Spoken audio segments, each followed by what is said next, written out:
Assalamu alaikum wa rahmatullahi wa barakatuh. Alhamdulillah wa salatu wa salamu ala rasulillah. Inajuzu kisheria, bali ni mahimizo ya sheria mtu kutafuta mbinu ambazo zitamsalimisha kutokana na adhabu ya akhira na makasiriko ya Mwenyezi Mungu Jalla Jalaluhu, au kutafuta mbinu zitakazompelekea faulu siku ya kiyama atakapokwenda kupimwa katika mizani, awe atatoka salama katika hayo machujio ya akhira. Mwenyezi Mungu Subhanahu wa Ta'ala anasema, hal adullukum ala tijaratin tunjikum min adhabin alim, hivi ni kufahamisheni juu ya biashara ambayo itakuokoeni kutokana na adhabu ile kali. Kwa hivyo mwanadamu kama anajaribu kufanya mambo ambayo yatamepushia adhabu ya Mwenyezi Mungu Subhanahu wa Ta'ala, na akawa anatafuta mbinu za kuipata pepo ya Mwenyezi Mungu Subhanahu wa Ta'ala, hizo ni mbinu ambazo zinajuzu, bali zimehimizwa katika sheria. Katika aya nyingine Mwenyezi Mungu Jalla Jalaluhu amesema, wal tanzur nafsum ma qaddamat lighad, na iangalie nafsi imetanguliza nini kwa ajili ya kesho.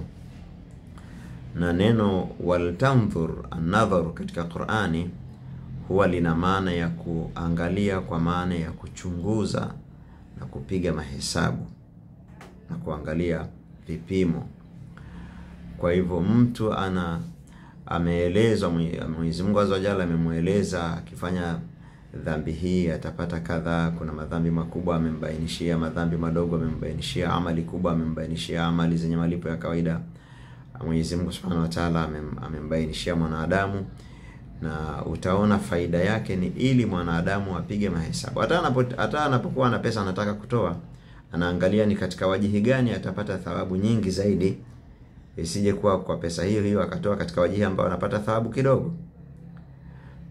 Kwa mfano, anatoa pesa, anatoa sadaka, anampatia mtu, anakula chakula, anamaliza. Na kuna kutoa pesa kwa maana ya kuwekeza labda katika kitu kinachodumu, katika jengo kwa mfano, alafu ikawa ile sadaka, yani kile kipato kinachopatikana kinatumika muda mrefu, na baada ya muda kadhaa iwe yuko hai au amefariki. Kwa hivyo Mwenyezi Mungu Subhanahu wa Ta'ala ametuweka wazi kila jambo ili mwanadamu awe anapiga mahesabu mwenyewe.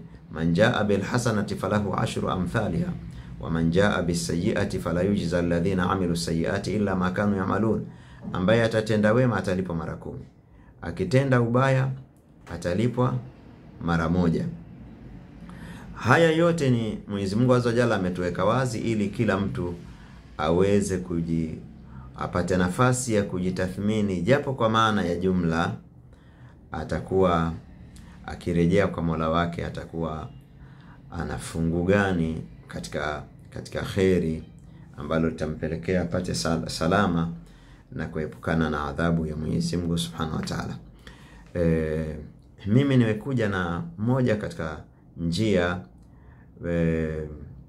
ama mchakato wa kumfanya mwanadamu afaulu katika kuhesabiwa na Mwenyezi Mungu Azza wa Jalla, na hasa katika kile kipengele cha mizani. Qur'ani inasema, faman thaqulat mawazinuhu faulaika humul muflihun, wale ambao mema yao yatakuwa ni mazito zaidi, yamezidi uzito kuyazidi mabaya, watu hao wamefaulu. Yani mabaya wanayo, lakini wana mema mengi ambayo yanayazidi haya mabaya, hata kama hiyo ziada ni kwa moja, kama aliposema Ibn Mas'ud. Na yule ambaye yani mema yake yamezidiwa na mabaya, yani mabaya yamekuwa ni mazito kuliko mema, faulaika alladhina khasiru anfusahum, watu hawa wamepata hasara fi jahannam khalidun, wamepata hasara ya nafsi zao.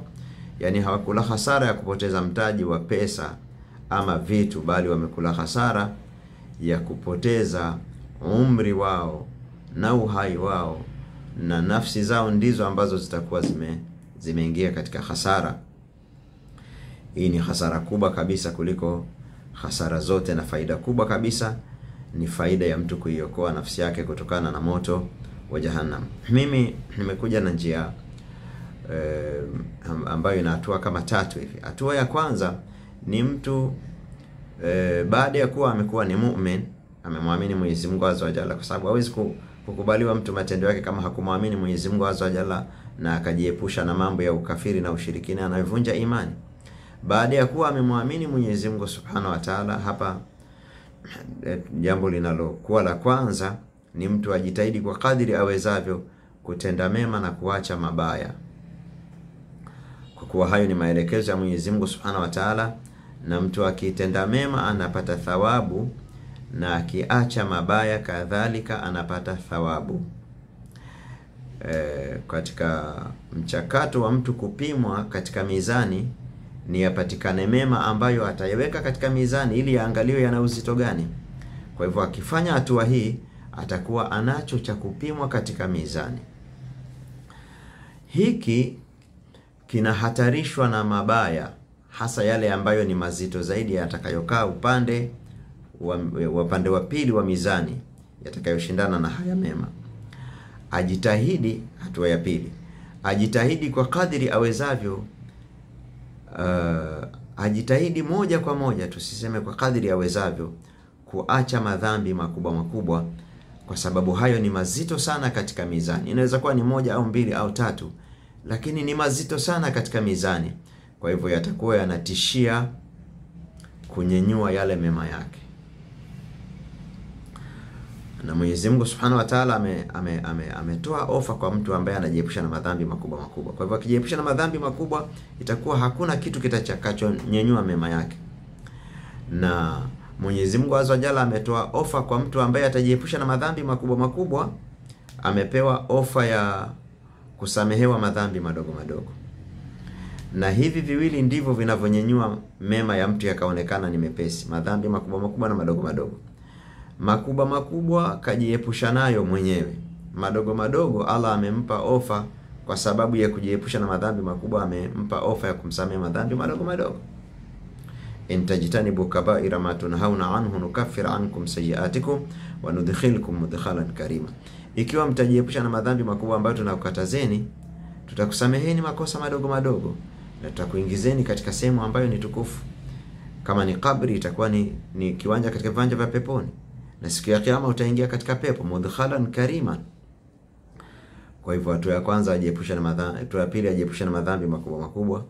Hatua ya tatu ajitahidi kufanya tauba na istighfari kwa ajili ya kufuta yale makosa ambayo yamemisiwa na kufutwa na amali mbalimbali, yameingia katika faili la mabaya yake. Ile istighfari na tauba inayafuta hayo, kwa sababu Mwenyezi Mungu Subhanahu wa Ta'ala ameahidi msamaha kwa wale ambao wanafanya istighfari na tauba. Hii ni kanuni ambayo mtu akifanyia mahesabu, yani kivitendo, atakuwa amejiweka katika nafasi na uwezekano mkubwa wa kufaulu siku ya kiyama insha Allah. Ongeza kumuomba Mwenyezi Mungu Subhanahu wa Ta'ala akuingize katika pepo na kuwafikisha katika asbabu za pepo na kuepusha na adhabu au sababu zinazopelekea upate adhabu ya Mwenyezi Mungu Subhanahu wa Ta'ala, na kuepusha na sababu zitakazopelekea mwisho mbaya, na aombe mwisho mwema.